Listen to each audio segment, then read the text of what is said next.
Coba bayangin deh, ada seorang ibu rumah tangga, dipecat. Alasannya karena dia hamil. Tapi dari situ, dia malah ngebangun sebuah kerajaan bisnis online dari nol. Ini bukan cuma cerita sukses biasa ya, ini cerita tentang gimana penolakan malah bisa jadi awal dari sebuah revolusi. Yuk kita mulai. Aku dipecat karena aku hamil. Dengar kalimat ini aja udah nyesak ya. Ini bukan cuma kata-kata loh. Ini titik terendah yang dialami Muri Handayani. Momen yang harusnya kan bikin hancur. Ternyata malah jadi pemicu, jadi percikan api yang nyalain semangat juangnya. Luar biasa. Coba deh kita posisikan diri kita jadi Muri. Baru aja senang-senangnya diterima kerja, tiba-tiba bam, dihantam kenyataan pahit, dipecat cuma karena lagi mengandung. Nah, di titik inilah, bukannya nyerah, dia malah mutusin buat banting setir, ngubah arah hidupnya total. Ini dia nih, awal dari perubahannya. Tapi, kesuksesan itu nggak datang instan ya. Selama 2 tahun, dari 2009 sampai 2011, Muri itu bener-bener jatuh bangun. Dia nyoba jualan produk orang lain, coba masarin jasa fotografi suaminya, pokoknya macam-macam ide dicoba. Baru di usahanya yang ketujuh, sebuah merek fashion, dia akhirnya nemu titik terang. Bayangin, 7 kali percobaan baru berhasil. Terus, apa sih yang bikin percobaan ketujuh ini beda dari yang lain? Kenapa yang ini berhasil setelah 6 kali gagal? Nah, Muri akhirnya nemuin satu elemen kunci yang selama ini dia lewatin. Semacam bahan rahasia gitu.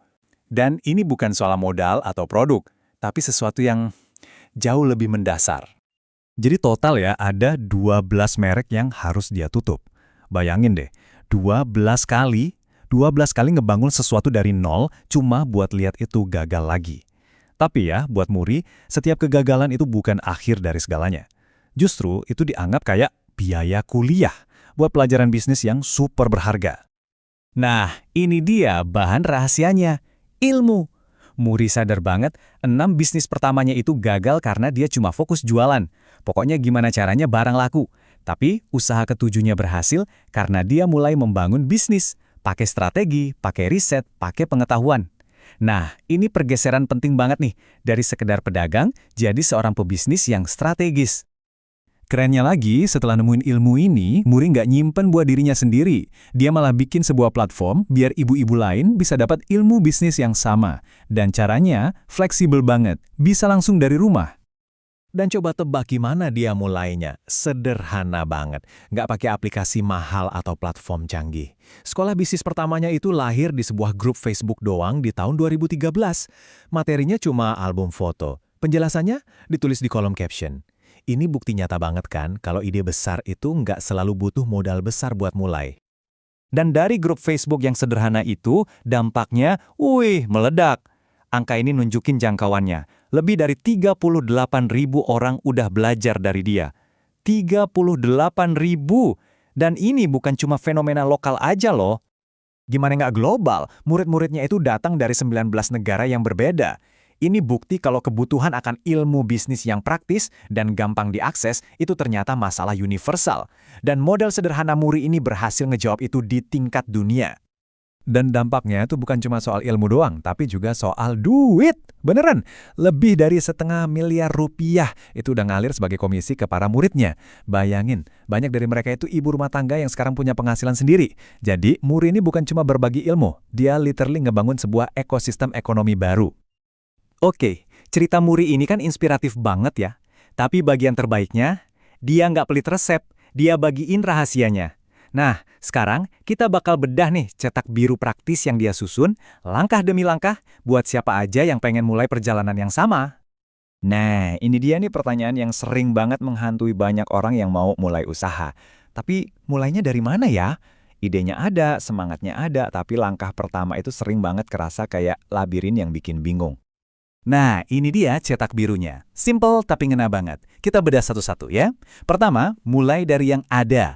Udah, lupain soal modal gede atau kantor keren. Aset pertama kamu, ya akun media sosial kamu, sama kontak di HP kamu. Itu aja dulu. Kedua, fokus satu audiens. Ini penting banget. Jangan coba-coba jualan ke semua orang. Pilih satu kelompok yang spesifik dan jadilah solusi buat masalah mereka.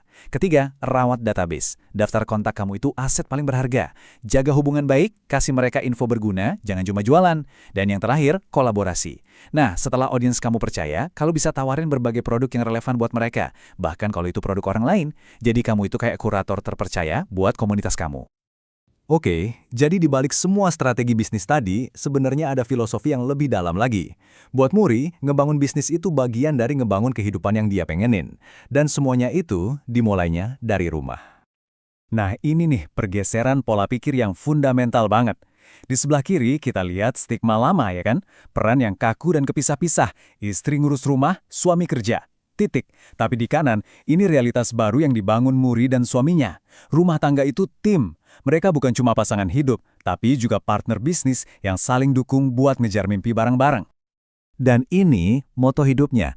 Keluarga keurus, bisnis jalan terus. Simple tapi dalam banget artinya. Ini bukan soal milih antara keluarga atau karir, bukan. Ini tentang gimana caranya ngebangun sebuah sistem di mana dua-duanya bisa tumbuh bareng, saling nguatin, bukan malah saling ngorbanin. Oke, setelah dengerin semua kisah Muri tadi, pertanyaannya sekarang balik lagi ke kamu. Lupakan dulu deh rencana besar yang ribet. Coba pikirin hari ini, sekarang. Apa satu langkah kecil, sekecil apapun itu, yang bisa kamu lakuin sekarang juga untuk mulai merancang kehidupan yang kamu impikan?